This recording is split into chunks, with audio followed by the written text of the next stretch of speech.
sanata Mustapha kun ci uban. Ka san daukan amarya dole akwai yan rakiya. To uban wa ya ce miki wai dole sai da yan rakiya? Ke na aura ko kawayen ki ne na aura? To wallahi sai an dauko su. Idan kuma ka ce lalle ba za a dauko su ba ita ma amarya ta ka za mu juya da ita. A haba. Ke lalle nan ganin kike kin bi ni rake hankali ne?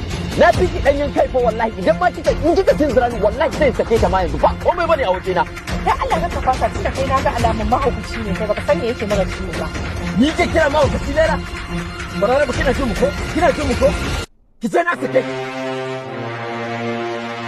Da ke da uwarki kuka haɗa baki kuka kulle duk makircin nan. Banza kawai mara hankali mai kwakwalwar kifi. Sha a aura maka yarinya ranar aurenka ana hanya za a kai ta kace ka sake ta saboda baka da hankali. Faɗa min nawa ka kashe hidiman aure na din faɗa min yanzu ne sai in biya ka. Me ya ciki nawa ne?